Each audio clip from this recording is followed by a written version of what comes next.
got it. Alright.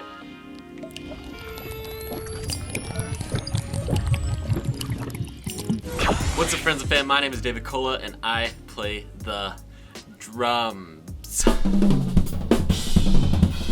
yeah, friends and fam, we are back with another Q&A. So this Q&A, for this video, we are talking about cruise ship life, cruise ship anything about cruise ships. So I posted on Instagram saying to ask me anything about cruise ships, and let's just get into it. Alright, I'm just gonna start from the bottom to the top and we'll see where we go from there. Okay, so the first question right now is, did you ever get seasick? There's only a very few times where I actually got like really pretty sick on board, but in my experience, the ship didn't really rock so much that I felt sick. It was mainly, the only time you could feel the boat actually like rock was when you're like actually like standing still or like laying in your bed or something like that, where you weren't moving at all. That was like the only time that you noticed the rocking. There was like always like a slight little like rock like that. But overall, the rocking wasn't bad at all, and I didn't get seasick too much. It was only a couple times when we went out into the Atlantic Ocean, going into like the Mediterranean or in the Caribbean. The waves are pretty rough, so there's times where you were literally like seeing things fall off shelves, and that only happened a couple times though, probably like 2 or 3 times in total over the past 2 years of doing ships. What was it like sharing a room? Ooh, it was really cramped. Most of the time. I mean, you get used to it, but if you watch my cruise ship videos, you can definitely see like the rooms are pretty tiny. It's like almost like the size of a closet, and you have 2 people living in there. So it's really hard if someone's like sitting at the desk and you sort of have to like go around and you're trying to like shower and you're trying to like get dressed and do whatever you need to do. It's just really cramped sometimes, especially when both people are in the room at the same time. It just gets a little too cramped at times, but if someone's like just in their bed, and then you can do whatever you need to do and go about your day. But it's really tough when it's like the middle of the day and you both have to get like ready for the show or different things of that nature. And it really just depends on who you have as a roommate as well. That's really important for sure. Are you allowed to hang around in public areas when you're not working? So the ship that I was on, technically you weren't just allowed to hang around like the guest areas. I mean, you could be in the guest areas. It was like okay if you're in the guest areas as long as you're like dressed appropriately, of course.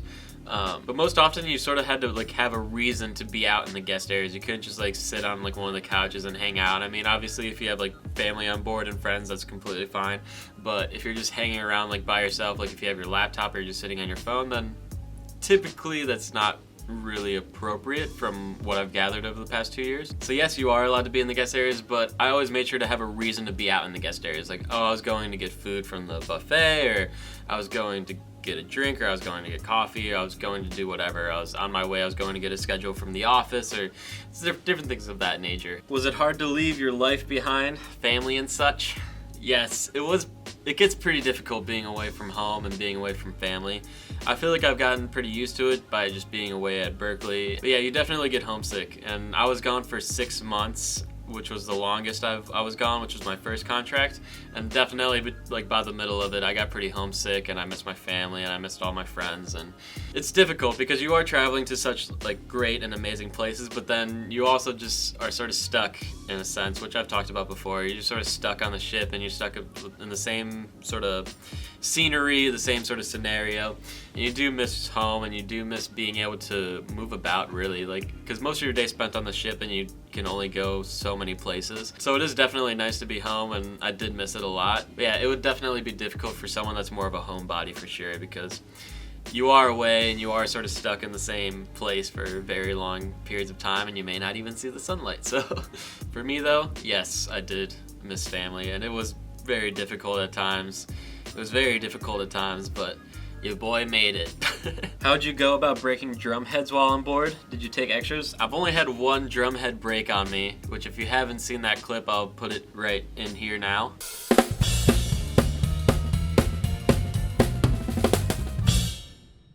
In that situation, it was good because on that ship, they did have extra drum heads on board, which was really nice. And I did sort of let that drum head go. I know. All you guys are commenting about how I let that drum head go. I didn't think it was gonna break, but it did. I don't know. Stop.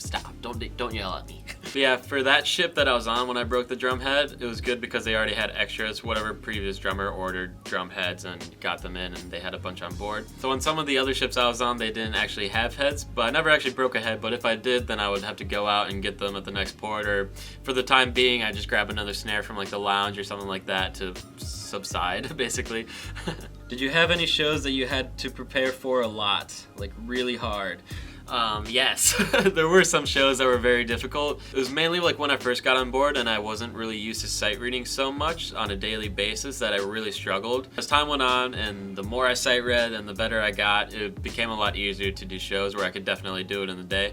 Of course, everybody makes mistakes, and sometimes you'd mess up something in the first show, but then all you can do is fix it in the second one. It was very frustrating when the music was simple, like conceptually, but the music and the chart that you had just made it so much more difficult just because of how it was written and how they decided to do, or like sometimes they write every single note and sometimes they don't write enough notes, so sometimes that could be a big factor in making shows difficult or not. But there are definitely some days where the shows were just really difficult and there's like one or two like really difficult songs in there, or like just really difficult hits and stuff, where definitely after rehearsal I just sat down between the rehearsal and the show. I didn't eat dinner or anything, I just sat there and went through these charts and learned them as best as I could to play them correctly and play them properly for the shows. Alright, next question. Other than Wi-Fi, what else did you have to pay for? So, other than Wi-Fi, I think the biggest spender, to be honest, was alcohol. It was very difficult. As you may have seen in my life as a cruise ship musician, the only place to really hang out on the ship is the crew bar.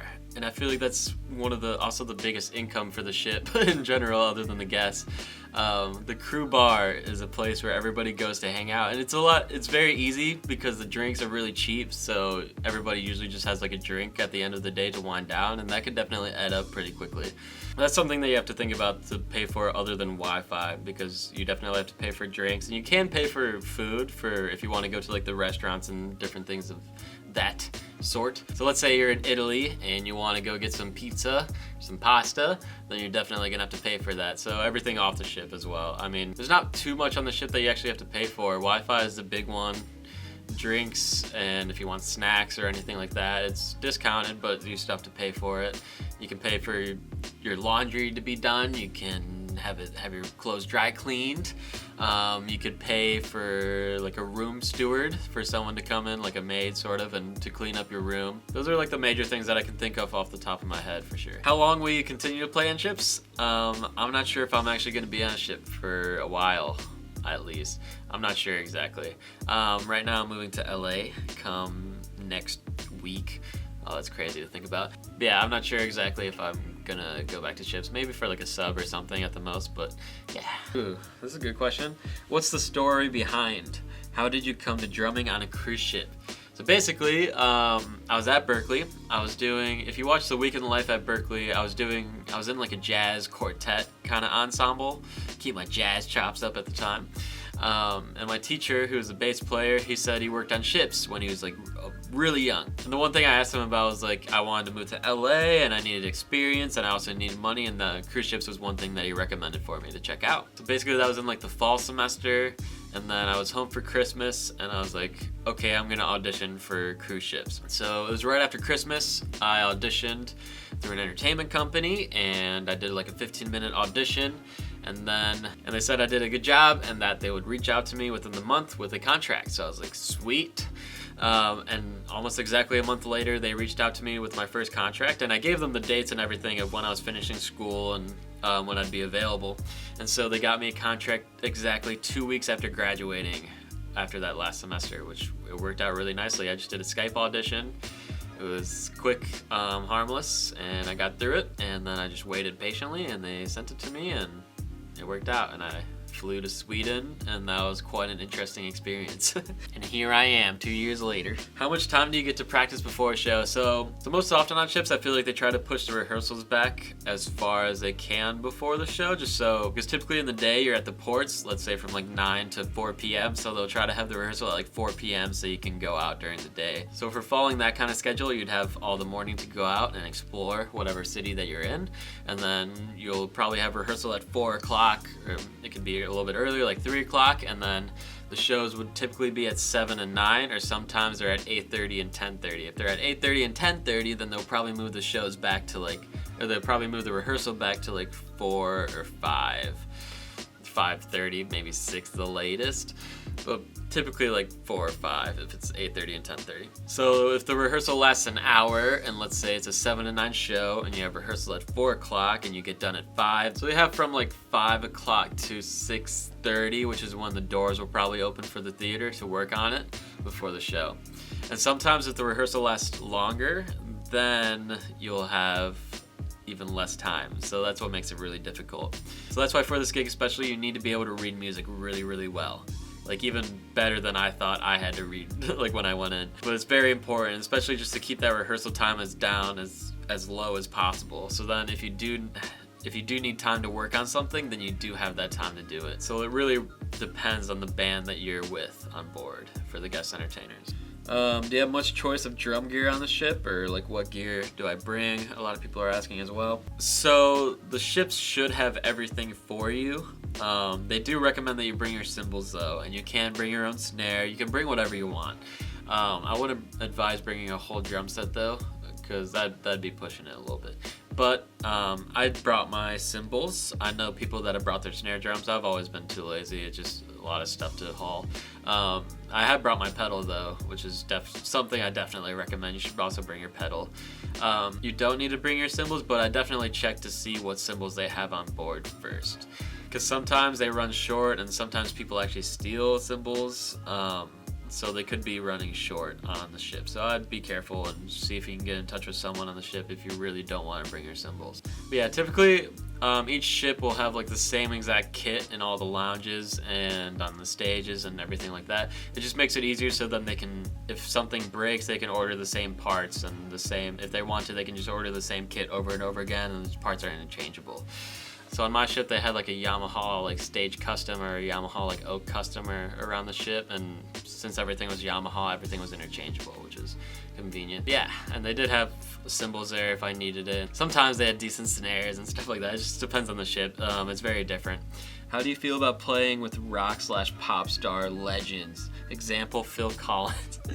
So that was not the real Collins. If you've seen the videos of me playing, it's an impersonator. So this guy impersonates Phil Collins, which he sounds exactly like Phil Collins. He looks like Phil Collins. It's also a great show. There's also like a Stevie Wonder impersonator that I've played for, who actually has like the live transcriptions of Stevie's live stuff. So that's really cool. There's some people like that. I play with like Elton John impersonators, and those shows are pretty fun, like tribute shows. But I've never actually played with the real Phil Collins, the real Stevie Wonder, or the real Elton John. Do you ever get the chance to let loose and jam out with other musicians on the ship? Yes, you do. So there actually is a jam room on the ship, which is open to all the crew. You can do stuff backstage as well. But you have to be cautious because you don't want to wake up the guests at like 4 in the morning like I have. And there are even times when you can all go into the crew bar with your instruments and have a complete jam night where everybody's drinking and all the crew are there, and it's a good time. We used to do that a lot, but then we also got noise complaints as well. So on one ship, we actually stopped doing that because we got in trouble. But yes, you can jam out with the other musicians on the ship. What did you practice on tour? I actually didn't get a chance to practice too much. Like I tried to practice a lot, but most often there's always just something going on in the theater that I didn't have that much time to practice. If anything, I get 30 minutes before rehearsal, 30 minutes after rehearsal. Sometimes I would get like an hour or two at the most in the middle of the day if I decide not to go out. It really just depends. But yeah, like most often, just there's so much stuff going on in theater all the time, or the times that there weren't scheduled anything, like all the dancers were scheduled to rehearse and do things like that. So it got really annoying actually at one point. And also, I've like I mentioned, I may or may not have gotten in trouble for playing at 4 a.m. Hey, they told me I could practice whenever I want, so that was their fault. That was their mistake, first off. For me personally, I just worked on social media and different things like that, and learning as much as I could about Instagram and different things of that nature. Just like practicing different things or learning more about editing videos and cameras and apertures and f-stops, shutter speeds. So that's sort of what I took the time to work on mostly. If anything, I just practice hand warm-ups and different things like that, or just little simple exercises that you don't need to be at a drum set to do. What do you think will be the biggest takeaway of this gig once you get back on land? The biggest takeaway for me was confidence. That was a big thing. Like, when I got on, I was just very timid and I was very worried about my sight reading, but within the month, I felt like I gained so much confidence in my playing, and I was just going for it. Even if you mess up, it happens.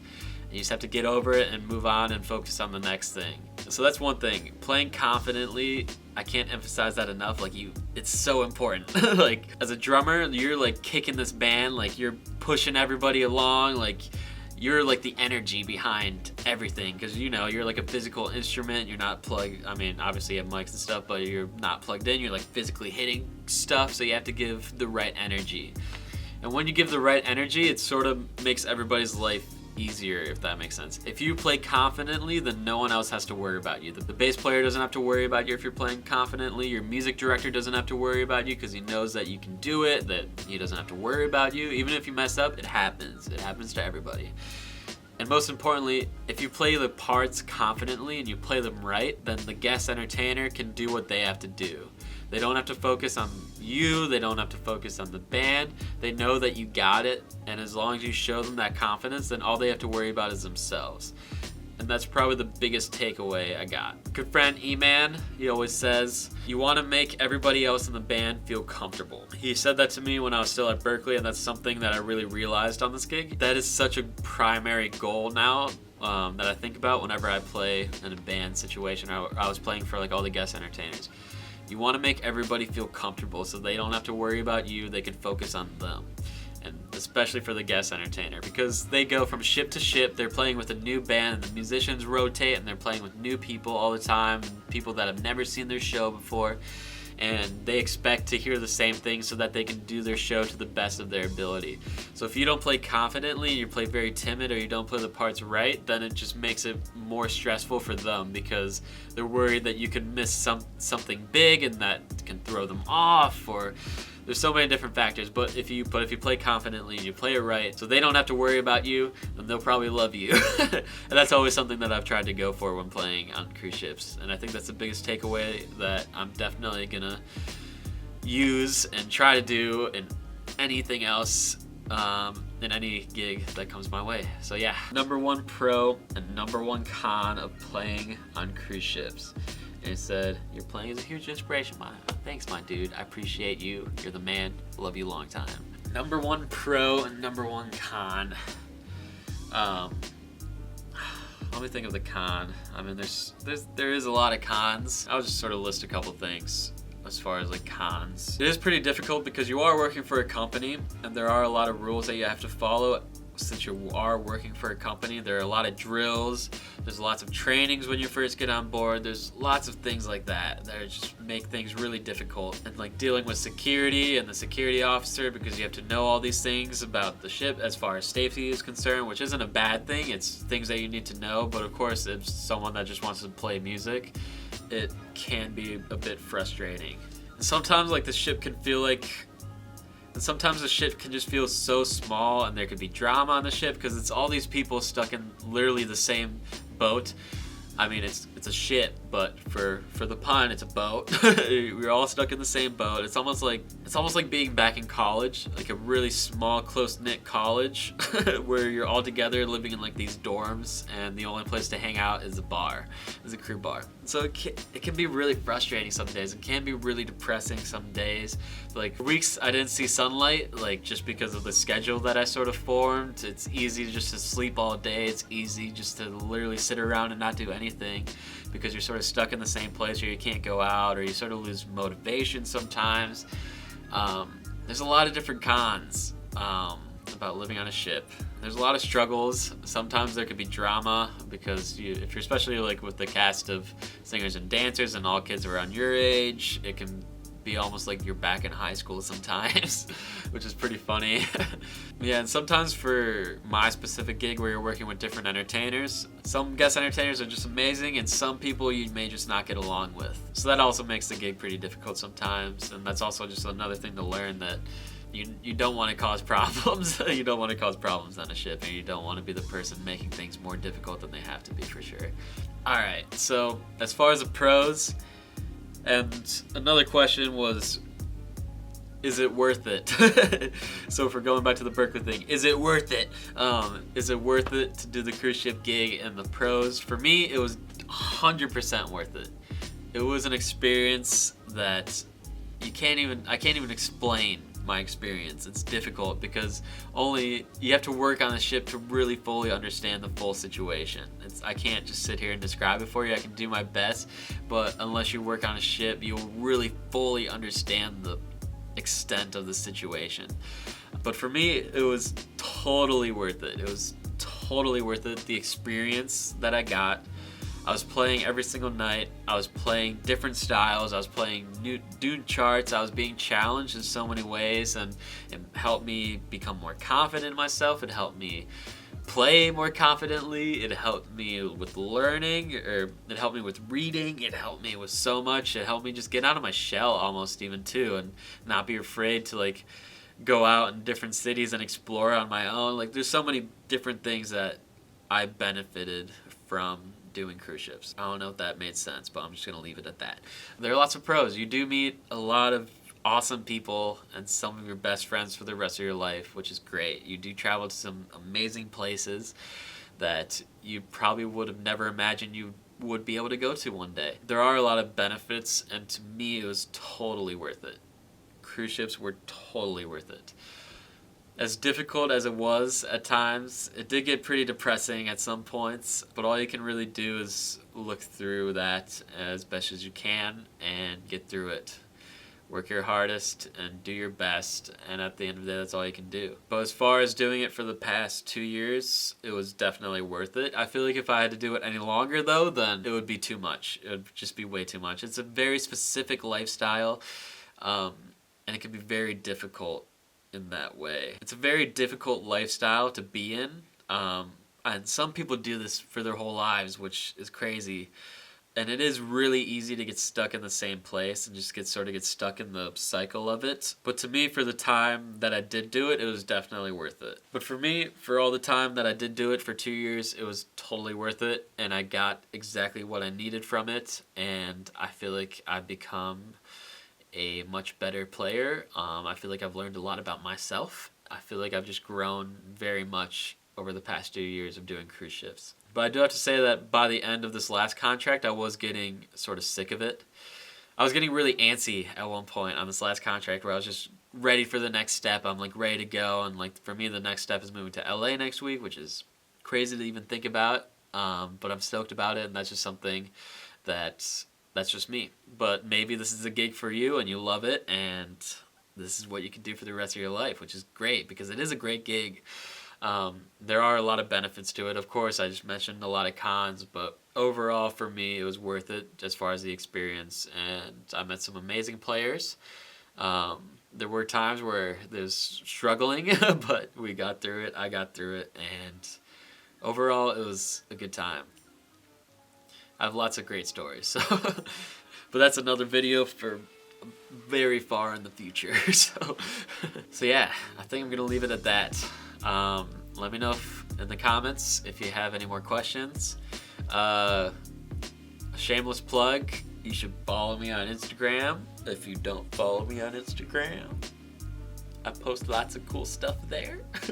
If you're from Instagram, you should follow me on YouTube because I do cool stuff here too. So yeah, friends and fam, my name is David Cola and I play the drums. Thanks for watching. I appreciate all the support recently. Sorry, a little slight pause, but I appreciate you guys. You guys are awesome. Cruise ship video is like blowing up and I'm freaking out. It's sweet. I went from like 3,000 subscribers to almost 10,000 now, and I'm freaking out. It's awesome. So welcome. Thanks for watching. I really appreciate you guys. I hope this gave you some more insight into being a cruise ship musician. But yeah, I know I didn't answer a lot of questions, but leave them in comments, and I'd love to do more of these and talk with you guys and at least share at least my personal opinions and thoughts and experiences with you. So yeah, my name is David Collett, I play drums, and I'll see you, my friends and fam, later.